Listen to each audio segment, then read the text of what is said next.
Hey everyone, this is Chris and my friend Alan. Hello. Say hi, Alan. And we're starting out this YouTube channel to talk about our thoughts on fantasy football for the upcoming season.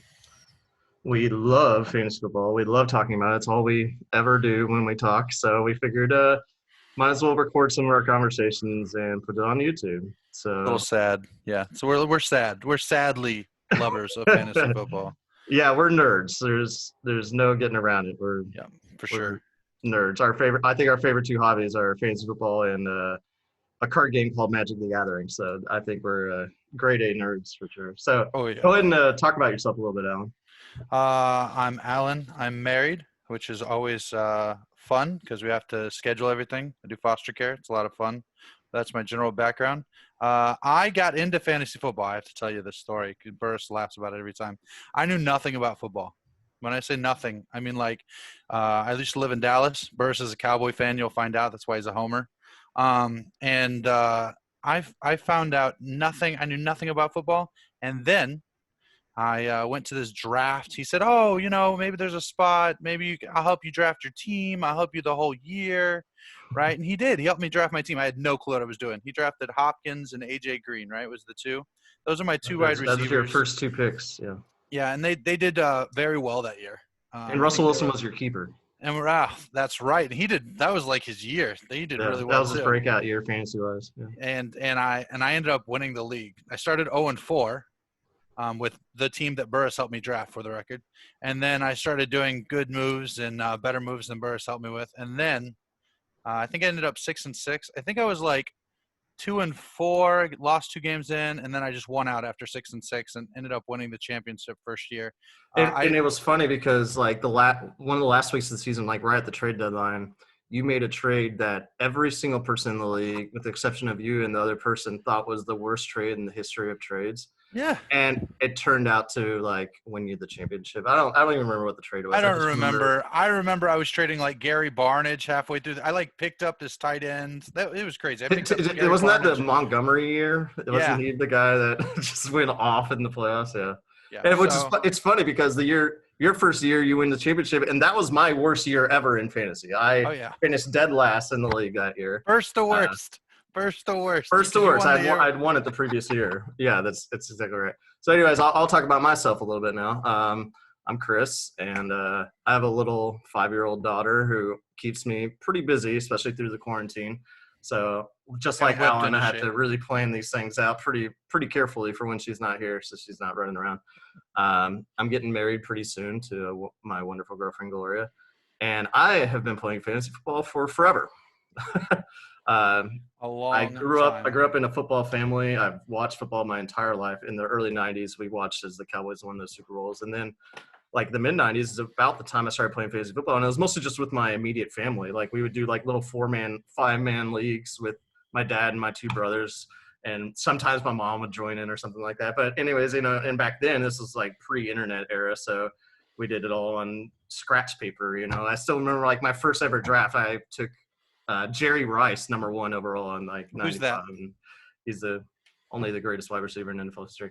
But anyways, so I've been playing all these years, and for a long time I started playing on Yahoo Sports, free leagues every year, just for fun. And then about I don't know, like 7 years ago is when I started getting into it pretty seriously, and I started joining a lot of paid leagues and. And yeah, a couple of years later, I convinced my friend Alan to also get into it, and he's been hooked ever since. And yeah, so we're going to talk about a lot of different things in this channel, but the first thing that we're going to do is something kind of cool, and that's we're going to go down each division in the NFL, one division at a time per video, and we're going to talk about how good we think that division is when it comes to the fantasy players in that division. The only It's, relevant thing. yeah, but The it's only just fun to relevant thing. talk about because it's May and it's way too early for any kind of mock drafts or anything like that, It's not really. true. It's not true. I've It, done like it, it 40 is. mock It's definitely drafts. too early. You're just kind of wasting your time. So, Alan, it doesn't matter what time of year it is. He'll do a mock draft Mock anytime. draft. Mock draft But time.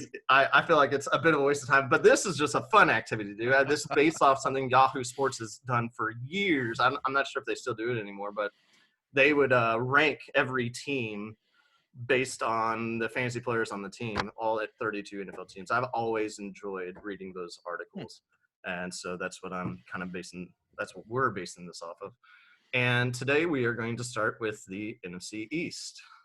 So I think we both agree that this division's pretty top heavy. The top two teams, fantasy wise, are pretty clear. But anyways, we're going to get into that now.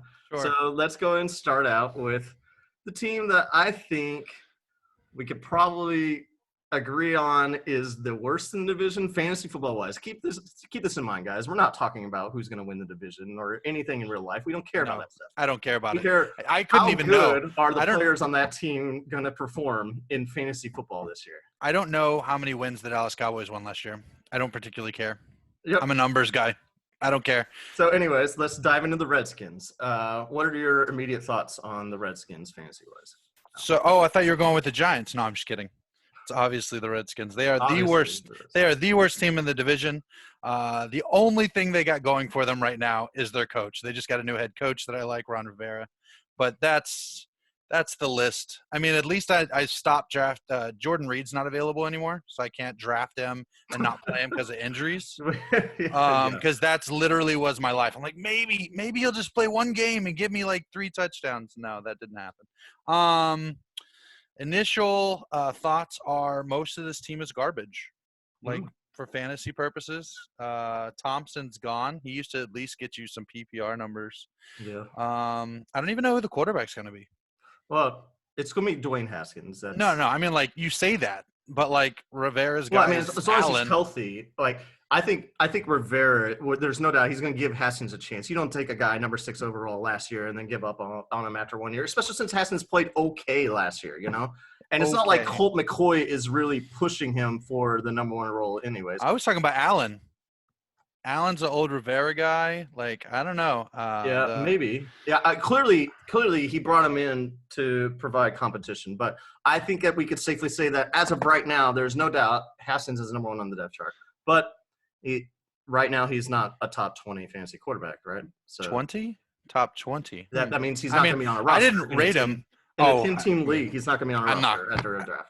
I don't think that – I mean, I can't see myself streaming him, let alone him making an opening draft roster. I can see myself streaming him against a really weak defense. I mean, if he's playing like the Dolphins or something like that, you're telling me you wouldn't stream him for 1 week? I mean, he's got the legs. He's going to get you some rushing numbers. I don't know, man. Unless McLaren can just – I know McLaren's a good – and we'll get to him. But unless – I see this team take a step forward, which could happen. I just don't see it happening in the first year of a head coaching change. I don't know what Haskins is going to give us. Used to his security blanket, he was throwing to Thompson all the time. Where is that going to go? Like, I don't know where we're going with this team. Like, this team was very difficult to stat out. And I basically gave up on some of it. Like, I was like, tight end. I'm not even going to look at that. I was like, here is my potential targets that he's going to get so I can affect the other things. But I was just like, I'm not going to try to rank. Jeremy Sprinkle. According to their team website, Sprinkle is their first string tight end heading I think Sprinkle's ceiling is that he might be streamable. That's his ceiling. Okay. That's his ceiling. His floor is I won't remember his name in 2 weeks. But they do still have this man named Adrian Peterson. The man's, I don't know, like 100 years old, but he still put up some numbers last season, right? 34, only because what's his face got injured. It doesn't matter. Darius Geis gets injured every year. We're gonna just pretend like he's not gonna get injured again. You know what? I would take a hot take, and I'm never gonna be held to it because it's not gonna happen. If he played all 16 games. I think he'd be an RB1. I can't disagree with that. He's a good runner. If you take the 5 games or so that he's actually played in and combine them together and then average it out to the 16-game season, I'll bet you would get RB1 numbers. I don't have the numbers in front of me. I have his stats here. So during those 5 games he played, he was getting 6 yards a carry, which is just is very good, and he was getting 10 yards per throw. Well, I mean, when you just look at averages, they're going to look pretty good if people only played 5 games. The first 5 games, the freshest 5 games. Right. But he still has Peterson in front of him, even if he is healthy. So, is Peterson listed on the depth chart higher than him? right now on their website, I don't know who does their website. I don't even see Darius guys on this website. They have Adrian Peterson as their first string guy and Josh Ferguson. All right, so Darius guys will be their starter. Yeah, I don't think that's a hot take. Second string guy. I don't think that's a hot take. Have not been updating their own websites. I assumed I should go off of the actual team website, but I'm completely being proven. You were wrong. It's May. No one cares. Corona. So moving on to wide receiver, obviously they have a pretty good one. They had a guy who broke out last year. I don't know if a lot of people saw him coming, but Terry McLaurin had a really good year last year. He was just destroying people with a not great quarterback. Like, I mean, he was all right. But, I mean, like, he was making people look dumb. Like, I was going back and looking up some video for this segment, and I was like, this guy can actually, like, play ball. Yeah. And so I think I would hope McLaurin, if I drafted him, he'd get traded somewhere. Like, that's my number one hope, but that's never going to happen. I think he's a WR2 right now, though. Wow. Okay. So where is he getting drafted at? Let me look where McLaurin. So he's getting drafted 54. So you're higher on him than average ADP. 54 overall. I'm guessing. 54 overall. So that's almost WR2. That's between WR2. That's right there. Because there's a lot of running backs going. So where are you drafting him? Like, if you is like, I want to draft this guy, where am I going to draft him? Fourth round. I've been drafting him higher than most people. You want this guy to be your WR2? If I'm going running back, receiver, yeah, I'm fine with taking him as my WR2. I mean, he's probably going to get 100 targets plus probably more than 100 targets. He's the guy. And he has the deep threat. He could explode for a 70-yard touchdown at any time. Yeah. If his team wasn't so bad, and I think they're going, I think they're actually going to get better. I don't think that the team's like, the funny thing is like, this looks like the Browns team. Like they get so many like things, they try so many things, and they just all are terrible every time they do. There's a lot of people that love that Browns roster last year, but we'll get to them in a couple weeks. Yeah, don't get me started on them. So McLaurin, I could see myself where I'm at. Let me see. I am early 6th round. So I'm almost a round and a half later than you. So that's fine. Obviously, he's flex at best for you right now. Probably you're gonna find my rosters are very running back heavy though. Like, I just think the wide receiver position's very deep. And I don't blame you.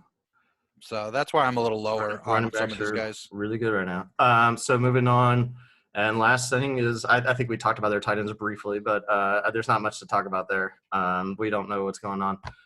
Their defense, though, obviously they were not good last year, but they have a really good. I mean, Ron Rivera usually works really well with defenses. They have a lot of first-round picks on their defensive line. I think they're starting 4 first-round picks on their defensive line in week 1 of this season. They certainly have a chance to be a top 10 defense this year, but I'm not drafting. Hey, what's that saying? What's that saying? I mean, like, what's that's actually saying? I'm definitely going to stream them though, without a doubt. Oh yeah, for sure. I'm streaming them. I think they have It's not like I think they're streamable. I don't think that if they made 10th like as a defense, I would not be surprised at all. I could see them getting up to like 8th, really, but that's like ceiling. But they're definitely going to be a streamable defense. I don't see there being any problem with them being streamable. Agreed. But I think that's about it for the Redskins. I think do we agree they're number 4 in the division? Yeah, for sure. They are definitely at the bottom when it comes to fantasy. It's not even close. All right, moving on to the New York Giants, who I think that we could probably both agree is number 3 in the division.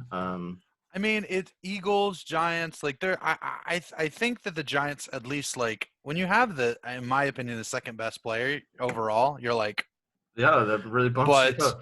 But yeah, I think it's close. I think they're both. The problem is the wide receivers is just. And let's get into that. Right. Let's start at quarterback, of course. Daniel Jones, no doubt, QB1, but there's where Colt McCoy is. Colt McCoy is on the Giants now. Okay.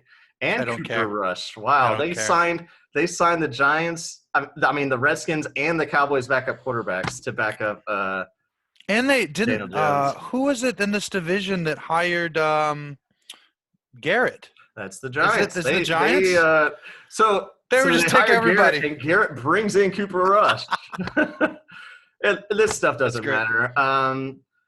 Daniel Jones is going to be the starting quarterback the entire season.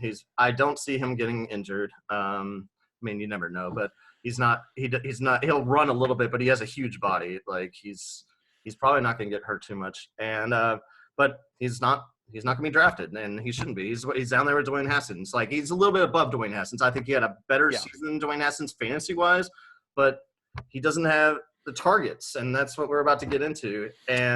But Well, he's a breakout. He's a breakout candidate. There's no doubt about it. Like there's no doubt in my mind. He could all of a sudden be a top 10 quarterback. Like he has all the tools to do so. And I actually think that there's an opportunity for him being, I mean, breaking into like 6. Like there's an opportunity for it. he needs a huge breakout year from at least 2 receivers for that to happen. Right. His upside is that, I think. I think his ceiling is that. Now, again, I think that his bottom is he's going to be a streamable quarterback every week. So we'll see. We'll see how he gets in there. I mean, it's good that they improved the offensive line. And Like, it's really good that offensive line. He has a running back behind him named Saquon Barkley. He's a good guy.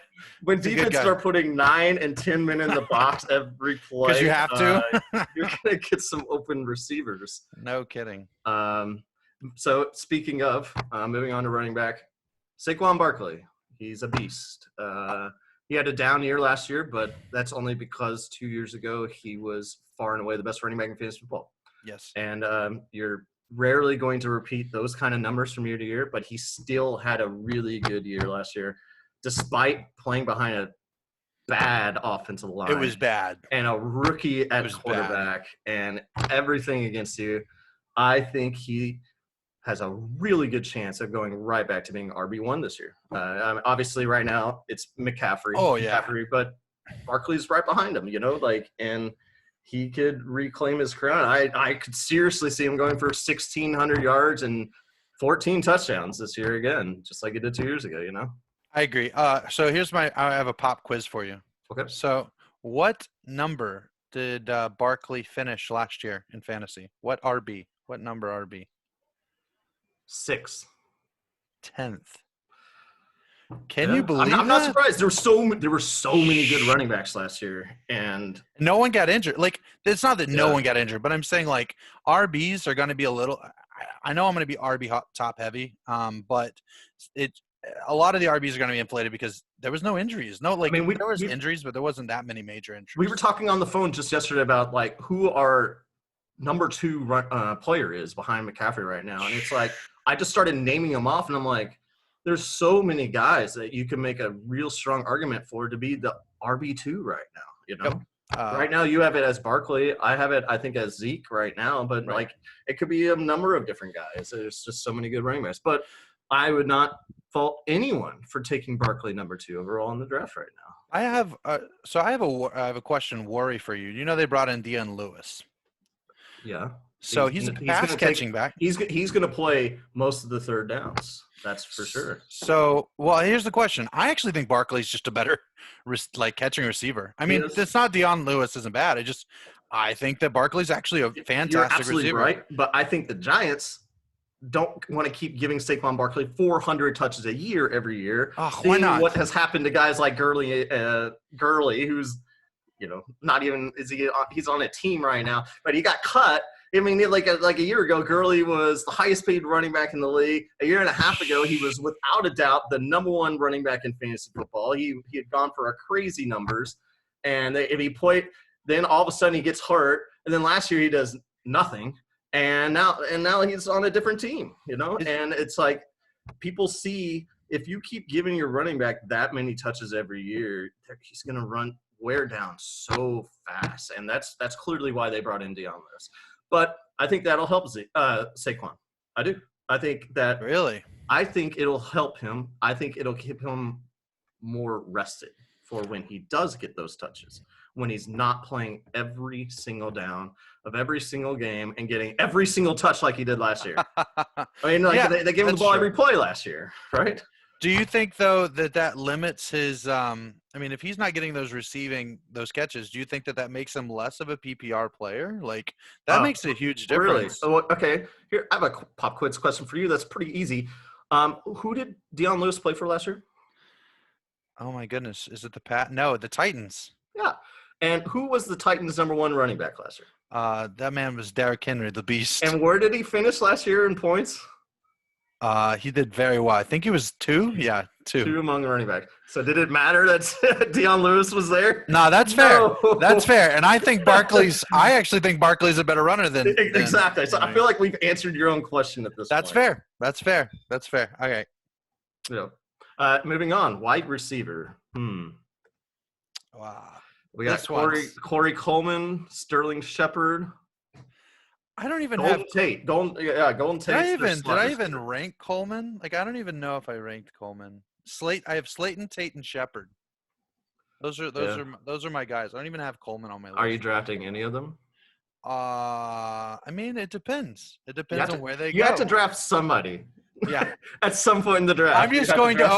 I am going to own a bunch of Cowboy players. Saquon Barkley is not going to be there every round for you. I just want all Cowboys players. No, you don't. You've never done that in your life. Why would you start doing that now? Stop lying. I don't even I'm supposed to be a Cowboys fan, but we'll get to them. You call yourself a Cowboys fan. Anyways, we're talking about the Giants right now. Sure. Golden Tate's #1. Oh man! I mean, he's their flex. If I'm going to draft, I mean, Golden Tate's put up 1,000-yard seasons. Yeah, if I'm going to draft anybody, I'm probably just going to wait till Slayton. Slayton's in the 8th or 9th round, and I could see him taking a step forward. I don't really like any of these guys to be drafted, and I think Slayton's the latest for me. Corey Coleman is a guy that I know you don't have him ranked or whatever. I don't even care. Man, he's only 25 years old.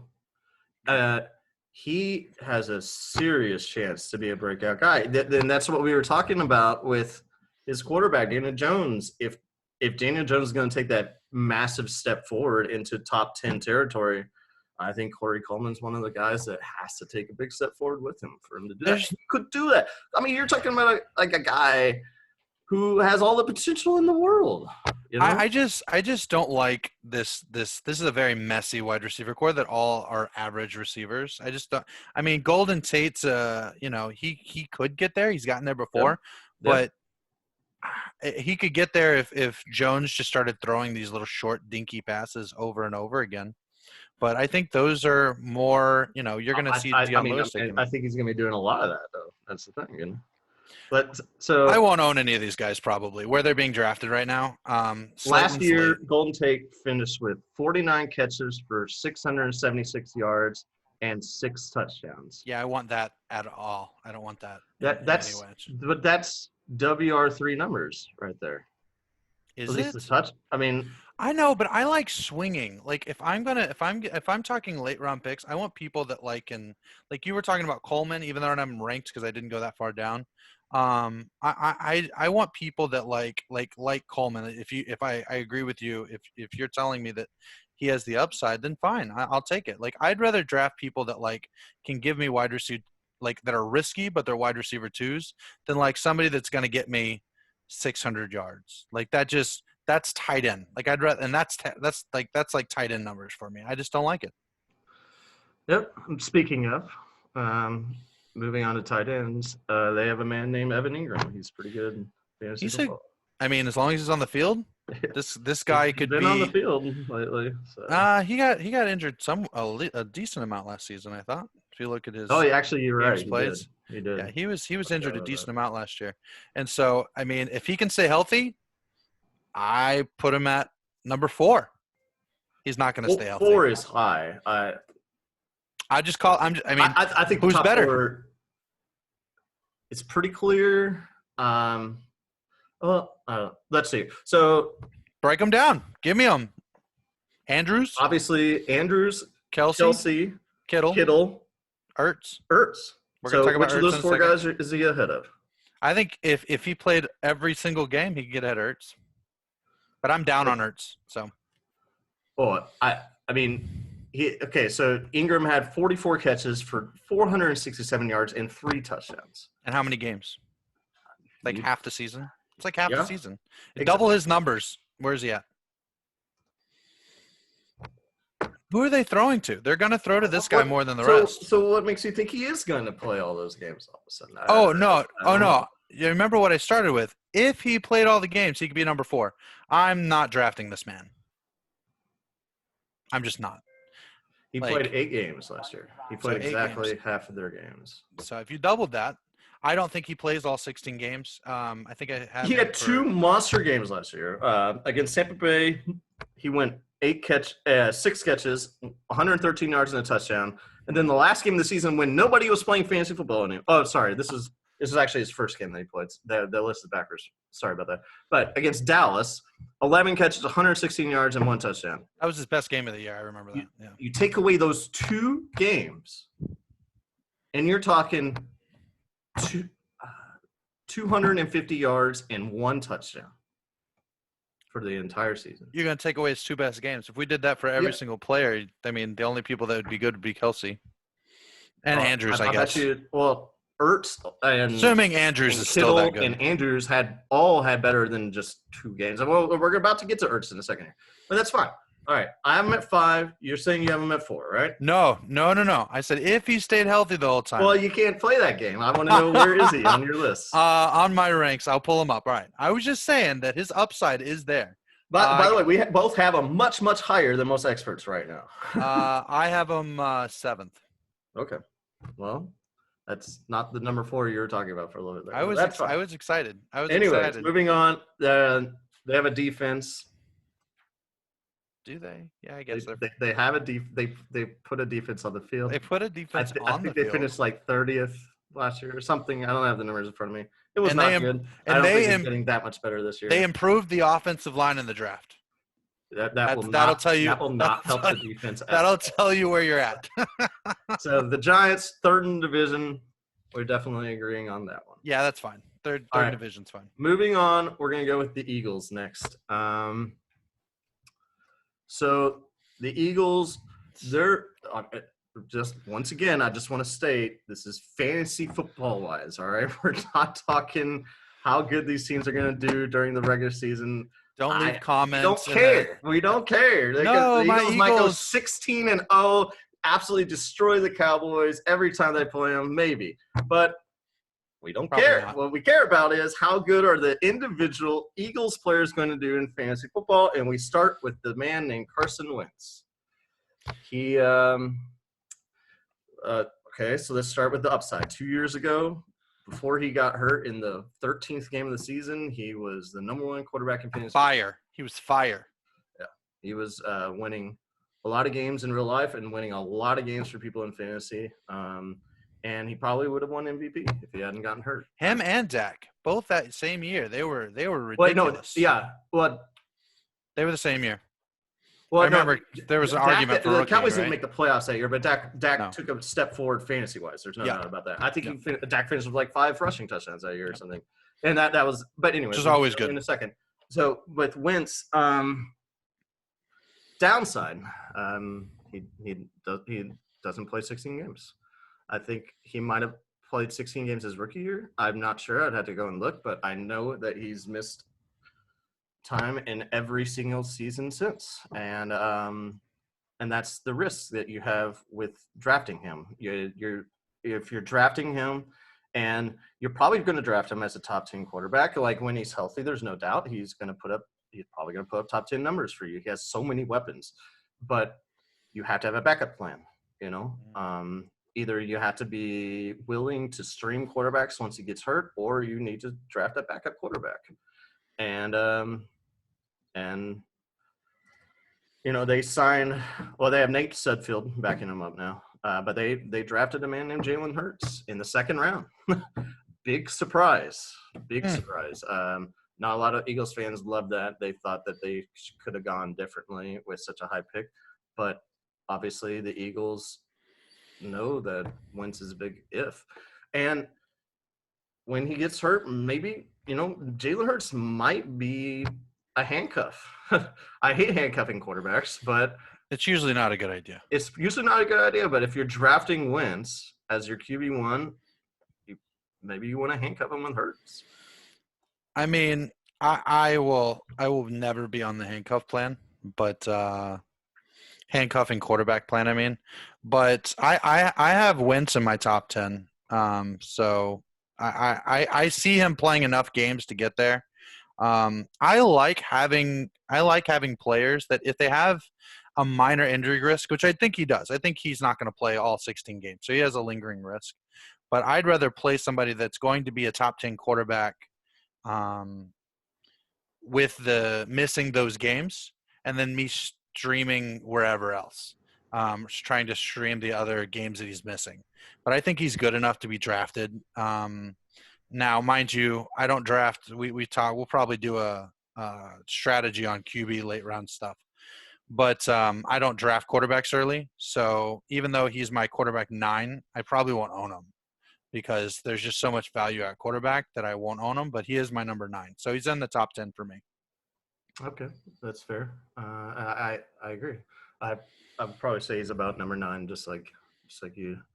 Okay.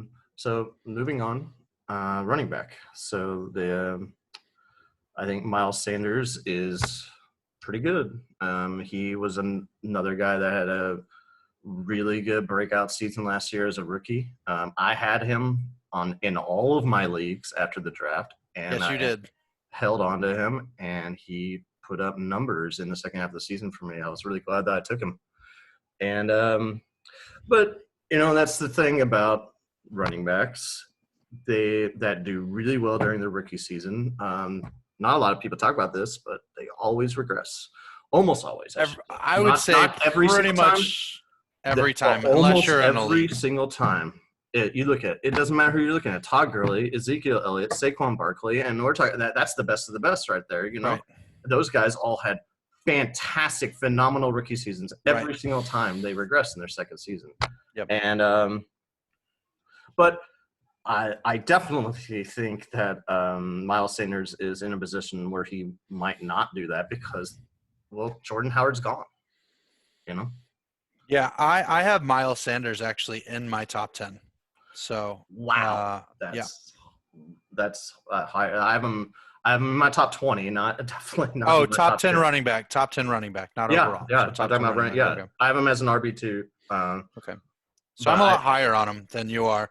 I see like when Jordan Howard left, he took away with him like 100 and I have it written somewhere. It's like 119, 120 carries. So that when that's gone, yeah, he had 179 last year, 179 touches on the ball. If you give him half, which you'll probably get more than half, that's 230 runs. That's not touches on the ball, 230 runs, 235 runs. That's a lot of volume. And I have them projected at 72 targets. That's a lot of volume. Yeah. And so that's probably why I have him higher. My projection of targets is a little higher than yours. But I have him just in the top 10. So I think he is literally 10. And behind him on the depth chart, we got Corey Clement and Boston Scott. Both Corey Clement, I think, is the clear-cut RB2, while Boston Scott, I think, is going to be the third down situational type of running back. But as long as Miles Sanders is healthy and playing, I don't think these guys should be on our roster. I don't think they're going to be. They're just like Clement's going to take some takes from Sanders, and that's why I said giving him half was an easy production. I'm going to take back what I just said. If you're taking Miles Sanders, like you might be doing in the top 10, you should probably be handcuffing him with Corey Clement. I mean, but I know you're not a handcuff guy, but for the people that are like me, in the 13th round, whatever, as your final roster spot, yeah, handcuff him with Corey Clement. Yeah, the only time I start handcuffing people is near the end of the season, and I don't even get my handcuffs. I go and get other people's handcuffs and, like, just pray somebody gets hurt. And you're like, oh, you want to trade? I just got it. Oh, no, I just, like, some of the time I get an RB. Like, Tim Hightower the year I won. Like, Hightower, yep. Yeah, I was just like, the guy, like, just won me the entire thing, so. One of the sometimes years that works. you won. Oh yeah, because I've won 2 years. Yeah. We're not going to get into all that. Oh come on, I won and then I lost, then I won again. So 2 out of 3 years I won. I mean that's pretty good. And then you lost again this last year. Oh yeah, I mean yeah. Horribly. So 2 out of 4. You didn't So even I have make a the win playoffs. rate. So. I have a win rate of 50%. I mean I don't know how many people have that. Nobody in our league. So I think that. Well, to be fair, you're combining the stats of 2 different leagues. But anyways, moving on. Wide receiver. Deshaun Jackson, Alshon Jeffrey, and Rodgers. Marquise Goodwin. Oh, Goodwin's there. They signed Marquise Goodwin. Yep. All these guys are clearly ownable. Alshon Jeffrey, I think, is the clear-cut number 1 still. Yeah. Did he play? He played 10 games last year. I mean, that's not terrible. He's just going to get worse, though. I mean, like he's getting older. At some point in time, age catches up, and it's not like he's not going to be draftable. I just don't know where I'm going to buy him at. Like, there's going to be a moment where I look at the rest of the board and draft day, and I'm like, oh, he's still there. And I might take him, but like, I'm not going to like where I'm drafting by then. If you look at like the numbers that the receivers on their team right now, the numbers that they put up last year, and you're just like, there's nothing. There's like, not at the receiver position. Yeah, but their receivers got hurt so much. Like Deshaun Jackson got hurt first game of the season, missed pretty much the whole season. Alshon got hurt a couple times, and then they had who's their guy that always dropped a lot of passes, but he's not there anymore. He's not fantasy relevant in my head if you drop a lot of passes. No, he is. Is he? He was the guy that saved the kid from a burning – no, there was some guy in Philadelphia that saved the kid from the burning building, and then he made a joke live on air about how he caught the kid, but the receiver couldn't catch any passes. I didn't own any Eagles players last year, just for the record. You don't remember who I'm talking about? All right, that's fine. We'll move on. But he's gone. He was the guy that actually played most of the year and led the team in all receiving categories, I think. Again, did not own any Eagles receiving players last year. Like I just at some point in time when the backfield when the receiving core looks a certain way, I just write them out until I see some like talent that might overcome. But at some point in time I just didn't end up owning any Eagles receivers last year, so I don't know who you're talking about. Yeah, that's what I think Google is for. Nelson Aguilar. Oh. Yeah, I mean, I knew who he was, but I didn't own him. He wasn't bad. He caught a lot of balls. He led the team in all receiving numbers, I believe. Where'd he go? I don't know where he went. He left and went to Oakland, I think. Yeah. Sorry, the Las Vegas Raiders, not the Oakland Raiders anymore. You said Oakland. That team doesn't have that place doesn't have a team anymore. Poor guys. I say he led obviously Ertz led the team in receiving categories, but I meant we'll get to him. Yeah. But it still wasn't good. He still only had 39 catches for 363 yards and 3 touchdowns. I think he missed games too. So all their receivers missed games last year, and it's just I'm certainly none of them are going to be starting on my team. But I could, like I said, there's a possibility I own Jeffries, but most likely somebody's going to take him. There's no S at the end. People still call him Jeffries. Jeffries. Well, when he first entered the league, Jeffries. When he first entered the league, everybody thought his last name was Jeffries. So really? That's great. I'll never get past it. It's in my brain. I'll probably not own him because somebody's going to draft him on name alone, like as it's getting to where it's supposed to be, and somebody will probably draft him before me. The only person that I'm interested in this receiving core is probably their rookie. I could see him. Is it Jared Roger, something like that? I could see him doing something, but we'll see. Like he would be like a last round type guy for me, but it's not that. I love taking swings on those guys.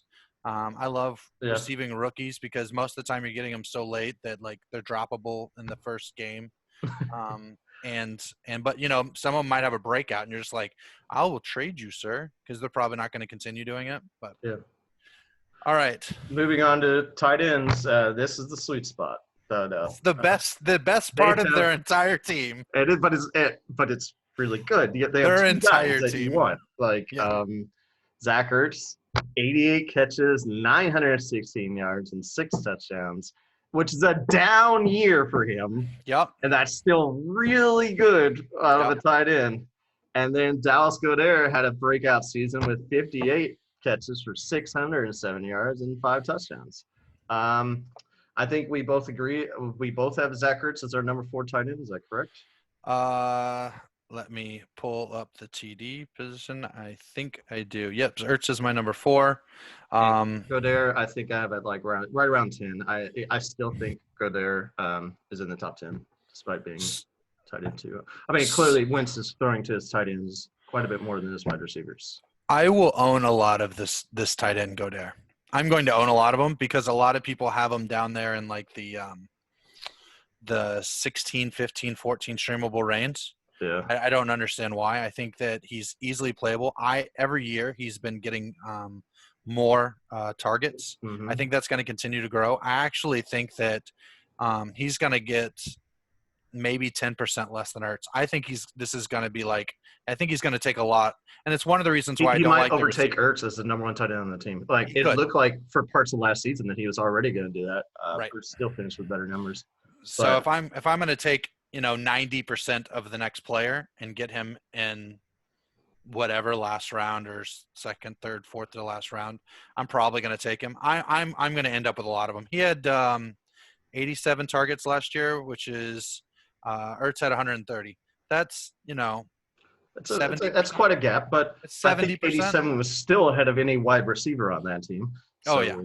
So I think they're basically the wide receivers for that team.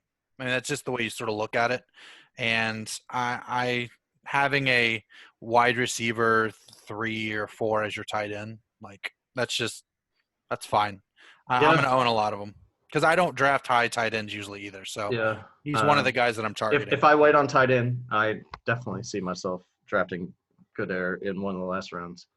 And yeah, that is without a doubt the strength of their team, fantasy-wise and in real life. Well, their offensive line is also really good. They have arguably the best offensive line in football. Yes. Either one or two. Yeah. Anyways, moving on to their defense. Always good. Eagles defense is always good. Top 10. Yeah. Yep. I would say, yeah. I think they're going to be draftable this year. So I think that you're going to see the Eagles come off the board somewhere. Yep. Which is, they probably should. They're better against the run, I think, than the pass. I don't pay too much attention to their numbers. I don't like. I'm a diehard Cowboys fan, and I do have some bias against the Eagles, so I don't really like owning their defense very much because they play the Cowboys twice a year. So I've never actually drafted the Eagles defense, but they probably should be drafted. I actually have the Eagles at 11, so I just have them outside the 10. Okay, that's fine. So they're fine. They're gonna be on a team probably. You have people that draft. I mean, you shouldn't. And there's without a doubt they are at least streamable and streamable, yes, for sure. Heavily streamable. Heavily streamable. They're good. Even against their own division. Like if they're playing the Redskins, I want the Eagles defense. I want to play the Eagles defense the entire time against the Redskins. So that puts them at the number 2 team in the division, and it's close. I think it's close. But you're about to find out why they're only number 2 because I don't think it's close. It's probably not close. I'm trying not to be biased here. Everybody I don't think it's close. Knows how big of a Cowboys fan I am. But now we're going to get into the Dallas Cowboys, and they are, fantasy-wise, they are loaded. Absolutely loaded.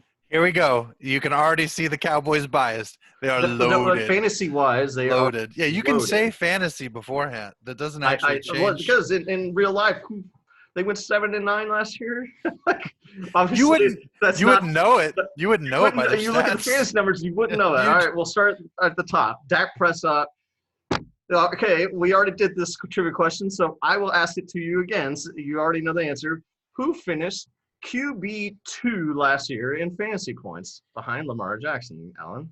Wait, it's almost like we were talking about the Cowboys, Dak Prescott. Yeah, he was the number 2 quarterback in fantasy football. I don't think anybody even knows that. Like people don't. This is breaking news. Pay attention to the numbers. Breaking news. Dak Prescott. He put up crazy numbers last year, and what did they do? They went out and drafted arguably the best wide receiver coming out of college in the first round, CeeDee Lamb. So, and Yes. then they said goodbye to Jason Witten, which I love Jason Witten, but that man is a turtle. And saying goodbye to him should increase Dak's numbers because instead he's going to be throwing it to Blake Jarwin even more. And we'll be getting to all that in a second. But Dak is a fantastic fantasy. He runs the ball. Like he runs the ball, he throws the ball, and he doesn't get hurt. He has never missed a game in his career. And I think he's finished in the top 10 every year of his career. I don't have the numbers in front of me, but pretty sure he has. And you're gonna get over 3,000 yards passing. You're gonna get over 25 passing touchdowns. You're going to get over 400 yards rushing, and you're gonna get at least 4 rushing touchdowns, all from this guy. And there's not a lot of quarterbacks out there that have done that 4 consecutive years. You're going to get – you said over 3,000. I think he's over 4. I have him maybe. over 4. He didn't do that his rookie year. That's what I was just saying what he's been doing every year of his career. Over 3,000 yards passing, over 400 yards rushing, and a combined over 30 total touchdowns every year of his career. That's just, and he doesn't throw interceptions. Like he's not a lot of places. He doesn't throw that many interceptions. Like it's not like he doesn't. So. His rookie year, he set the NFL record for, or at least the Cowboys record for like interception to touchdown ratio or something like that. Yeah. He only had like 4 interceptions all year. It was crazy though. He set the record for having the most games, your starting games with no interception. Yeah, that's what it was. It was so many, or no, it was so many passes or something like that. Yeah. He just didn't throw them. So he had 11 last year. Well, another absolute beast, Ezekiel Elliott. He finished 6th among running backs in fantasy points last year, I believe. Yeah, which is, I think, his lowest place that he has placed in his career among fantasy running backs.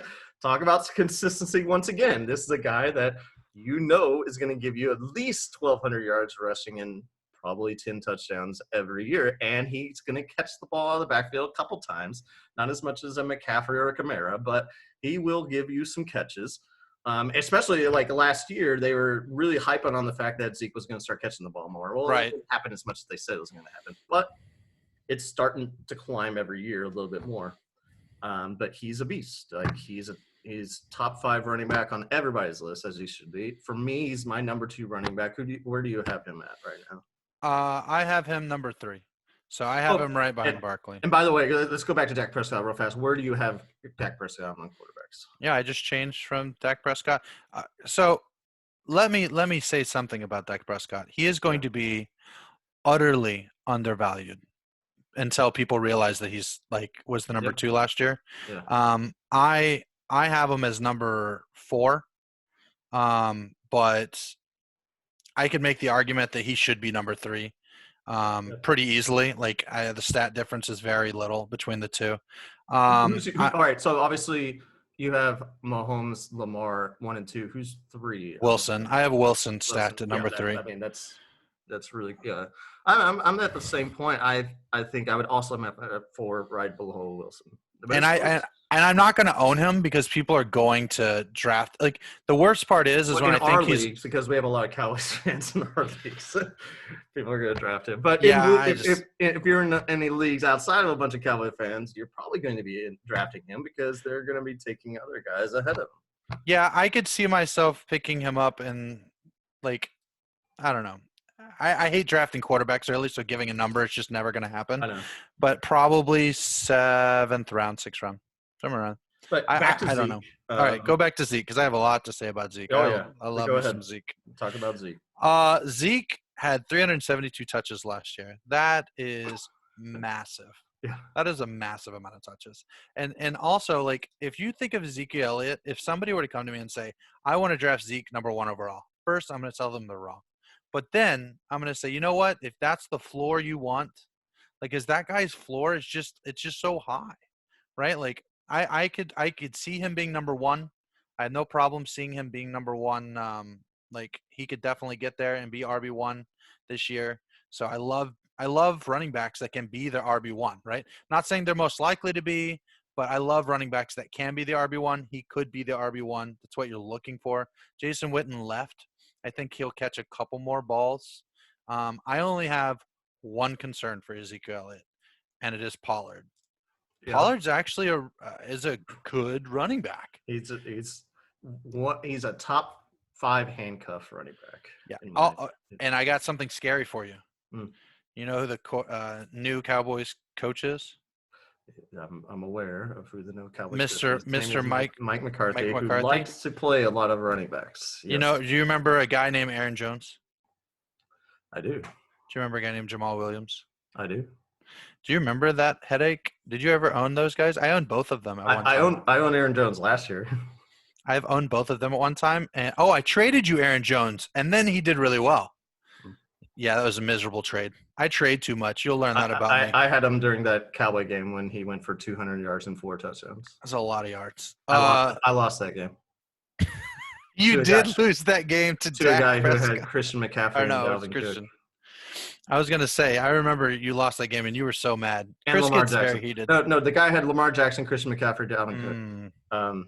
But just in case anybody's wondering out there, yeah, that's 1, 2, and 3 in fantasy points for the most of last season until Dalvin Cook fell off because of injury. Yeah, he does this complaining thing a lot. So anyway, not complaining, sitting in fact. I'm a little worried about Pollard. I'm not gonna lie. It's not that I'm not drafting Zeke third, but I do think that Pollard should be like if I were to own a handcuff, I actually like Pollard. Like if I'm going to own a handcuff, if I'm going to draft a handcuff in the last round. This is probably one of those guys that you're drafting somebody else's handcuff and hoping, right? Yeah, for sure. I could easily see myself not owning Elliott and still drafting Pollard, like 13th round, 12th round. Exactly. Yeah. I mean, I did that with Le'Veon Bell. That worked out well. Out pretty well. James Conner 2 years ago. Yeah, that worked out. Everybody was like, I put James Conner on the board, and everybody was like, who is this guy? And I'm like. I asked you. I said, who's James Conner? I had no idea who James Conner was. I was like, why don't you just take James Conner? Like, and you had Bell. You drafted Bell, so you drafted his backup. Yeah, and I'm like, okay, you drafted his handcuff. That's fine. And I didn't even think anything else about it. And then all of a sudden, James Conner, top 5 running back that season or something like that. Yep. And then I traded you Le'Veon Bell. It was a great season. Yeah. He didn't play anything. Who did? No. Yeah. Yeah. He didn't play one game. Yeah, he didn't play one game that season. He never played. Yeah. Yeah. It ended up, bad information. That's what it is. So that's my only I made that trade based off information out that sports writers were reporting. I will never make a trade again based off information that sports writers were reporting. Anyways, I agree. Tony Pollard, really good backup. Zeke, top 5 running back. They're going to use him. To wide receiver. Once again, really good. Amari Cooper. He had the first half of last year. He was unbelievable. Then he fell off in the second half. I mean, that's just what you get. Like, if you've ever owned Cooper, I'm just saying, Cooper, like, sometimes Cooper's just that guy that's just like, well, whether you win or lose this game is going to be on my back. Yeah. I'm just saying. There's a lot of times he's going to put up crazy numbers for you. 32 points. He is a top 10 receiver still for me. The risk is there. A little bit of risk, but I think that he has a pretty good thing going on with Dak, and I expect next year's numbers to be closer to what he did in the first 8 games. Which, by the way, let's talk about their schedule for a second. I'm not going to talk about schedules for everybody because I don't really know everybody's schedules the way I do Dallas's. Based off of what happened last year, the Cowboys have one of the easiest schedules in the NFL. I think it's the second easiest schedule in the NFL. And so, if you want to talk about that they played a really easy schedule the first half of last season, and that's true. Well, guess what? They're going to do that again.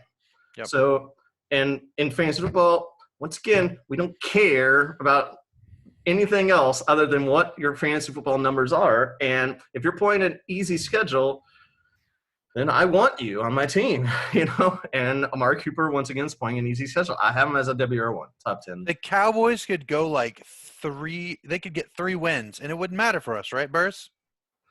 It wouldn't matter for me, but it wouldn't matter for this YouTube channel. So. I have Cooper ranked pretty high. I think that this receiving core is going to be fantastic. I'm higher on a different guy on this receiving core just at their ADP. But Cooper's definitely a nice guy to start. He's in the He's in the top rounds. He'd be good if you went Okay, RB. where's he RB. on your list? I'm sorry, did you say that yet? No. So he's my 11th wide receiver. Okay, just outside your top 10. Yeah. So he's close. My overall, I can pull it up real quick, but while I pull that up, Randall Cobb left. I mean, that's something to be He did said. leave. So But that's a big deal. We're going to get to that in just a second here. Right. So 25. Because I don't think there will be any drop off from the WR2 slot. He's my 25th overall. So Okay. he's still pretty high. He's in that first section of guys. If I were to go running back, Amari Cooper might be your guy. Might be my number one. Yeah. I might skip over him just because I want to get the value in another player that we're about to talk about. But yeah, he's definitely. I would not mind Cooper being my number one. Moving on, we talked about Randall Cobb. He's gone. Also, goodbye. The Raiders? No. Where did Randall Cobb go? I don't care. I care. At some point in time, you'll realize for this channel, the Texans, the Houston Texans, they replaced DeAndre Hopkins with Randall Cobb. No, they didn't. No, they didn't. They did not replace him. Well, they think they did. They were wrong. So we'll see. So the Cowboys are clearly moving Michael Gallup into that number 2 role. Although Cobb played mostly in the slot last year, and Randall Cobb was the WR2 last year anyways, but I think Cobb definitely had more targets. But I expect Michael Gallup to move into that second most targets on the team role. And he's another candidate for a big breakout year. I put Gallup as a steal. Like, I'm going to look at his ADP real quick. Where did I have him? He wasn't even in the top 100 something. So that's going to be a steal for me. After I started doing the stats on him, I was like, how is this guy so low? He's going to be on a high-octane offense. They're going to score a bunch of points. He's on the opposite side of Cooper, and I think that Gallup's going to take a big step forward. Like, I don't want to hot take this early, but I could see him being within 10 targets of Cooper. And if you're going to get that a lot lower, I think Gallup's going to be a steal. Steal. I mean, we were talking about the stats for some of the Eagles wide receivers, and they were so underwhelming. Here's Michael Gallup's stats last year as the number 3 wide receiver. 66 catches, 1,107 yards, and 6 touchdowns as the number 3 guy. I have him as my 26. So I have him really high. You're going to be taking him in a lot of drafts. I will be taking him a lot. Well, I'm not going to take him there because no one else is. There's no reason not to take somebody else there. But I will be taking him in a lot of drafts. I'm really high on him. I think this is going to be I'm going to know more after training camp and after the games. But I could see myself dying on this guy. Like, I think this guy's going to take a huge step forward. If Cooper starts to have issues dropping the ball or anything like that, Gallup is going to destroy this wide receiving. Like, he's got a great quarterback throwing to him. There's just so many fantasy wise. There's going to be so many.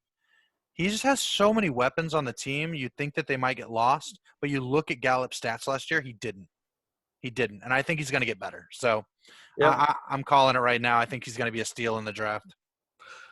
Moving on, the new WR3 on the team, the guy who'll be lining up in the slot every play, is a man named CD Lamb. Most experts had him as the number 1 receiver coming out of college. He ended up being the number 3 receiver taken in the draft behind Henry Ruggs and somebody else. Let's see. But anyways, doesn't matter. I think he will be slightly overdrafted. I think you're going to agree with me on this one. Yes. I think people are going to value him above Michael Gallup because they know his name. It's wrong. And yeah, I agree. It's wrong. I think his ceiling is going to be around 45 catches, 600 and so receiving yards with probably 3 or 4 touchdowns.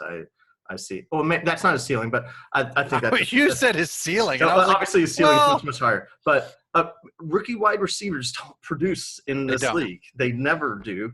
And he's number 4, 5, 5th. He's going to be like 5th in targets. I see both Blake Jarwin and Zeke getting more targets than him. Right. There's not a lot of targets left for him. I'm not going to be owning him. I don't think he should be owned, at least not in week 1, but he will be. He will be drafted. I mean, I'd rather have let me think of a guy near him. I have Edelman above him, so that'll tell you Yeah. Edelman's down there on wide receiver 51. Jared Stidham chain rolling in. Tyler Boyd. What? I have Tyler Boyd above him. Okay.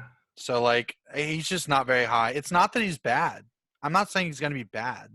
I'm just saying fantasy wise, I don't think he's going to be. I think he's going to be overshadowed by Gallup's expanding role. Yeah, that's fair. And then I don't think we need to talk about any of the other receivers on the team. So let's move on to tight end, Blake Jarwin. Who? Blake Jarwin. Who? Nobody. People outside of Dallas probably don't know this name, but you're going to. Hashtag bring back Jason Witten. Hashtag Witten. Blake Jarwin is pretty good. I think by the end of this season, everyone's going to know who this guy is. So fantasy-wise, or are you talking your own personal homerness? Absolutely fantasy-wise. Okay. So he has not been getting the touches or the targets because of Jason Witten. We've been saying that here in Dallas for a while. Sure. And Jason Witten fell off a while ago. So Jarwin only had 365 yards and 3 touchdowns last year. That wasn't very good. I expect him to double those numbers. Wow. So you will own a lot of this man. Yeah, I have him. Either please tell me. Dallas Goedert and Blake Jarwin towards the end of top 10 tight ends. I would probably put them at 9 and 10 for me. So you put wow. He's right there with Dallas Goedert. So you put him above. Wow. Okay. Above who? Go ahead. Name me some guys. All right, here we go. So I'll just run through these real quick. All right. Of my tight ends. Kelsey, Kittle, Andrews, Ertz, yep. Higbee, Waller, Cook, Ingram, Henry. Do you have them above all those people? No. That's 9 names. You just named 8 guys, right? Yeah. I was 9. Yeah. I think I named. And I just said he's like my number 9 guy, right there with Dallas Goedert. So that's what I'm saying. So the first 9 that I have are Kelsey, Kittle, Andrews, Ertz, Higbee, Waller, Cook, Ingram, and Henry. You have them above? I have them above Henry. Yeah, Hunter Henry, the guy who doesn't play games in football seasons. This is his year. This is Hunter Henry's year. Where have I heard that before? All right, so probably from me last year, 2 years ago, whenever he wasn't injured in the preseason. He didn't play in 2018 at all. Yeah, that's what I was saying. 2017, he had 575 receiving yards with 4 touchdowns. Last year, 652 receiving yards with 5 touchdowns. So absolutely, pretty good. If Blake Jarwin doubles his numbers, which I expect him to do, he's going to have slightly better than that numbers. So yes, absolutely. So I will own a lot of Gallup, and you will own a lot of Jarwin. We get to root for the Cowboys this year. I'm rooting for the Cowboys no matter what. When I'm watching a Cowboys game, Cowboys prioritize over fantasy football for me. But every other game, I don't really care about the winner. I just look for fantasy football. When I call Burris and I'm like, hey, did you see that touchdown? Because I'm watching fantasy on my phone, just updating.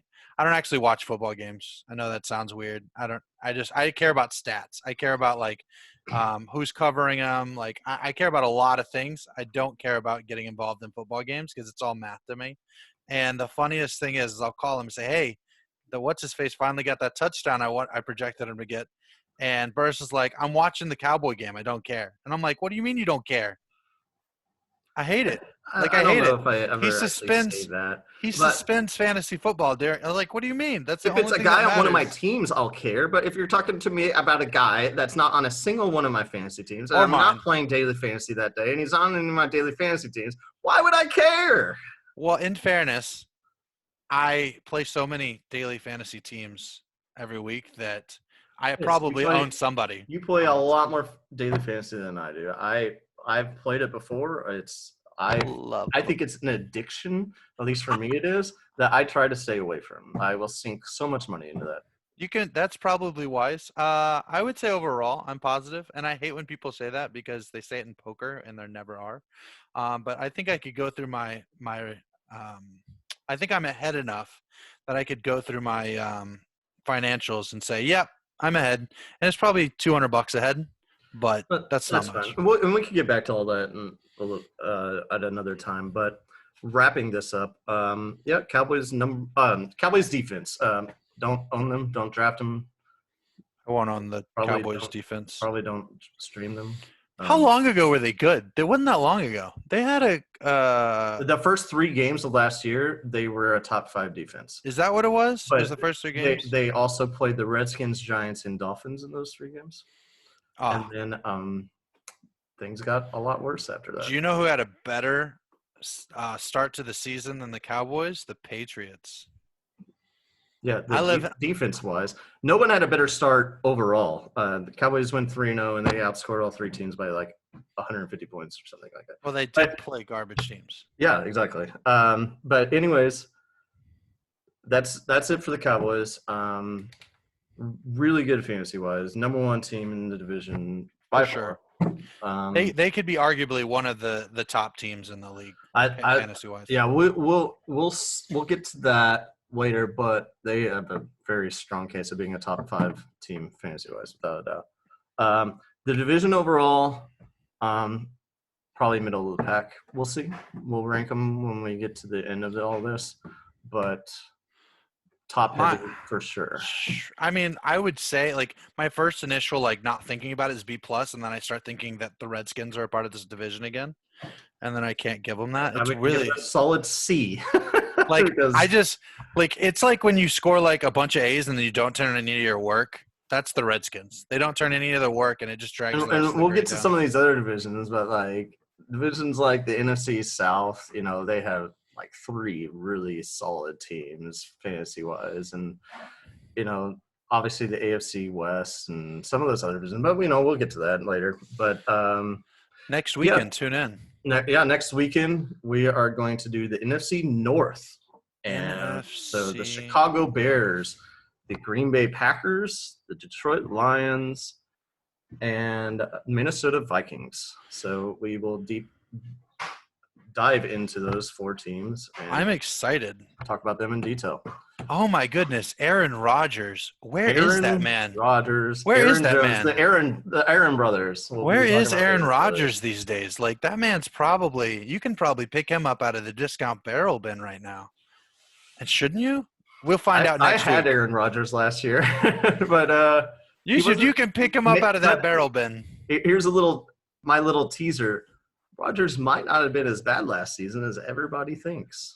Oh, here we go. Anyways, so we will see you guys next week. All right. See you, Burris. Bye.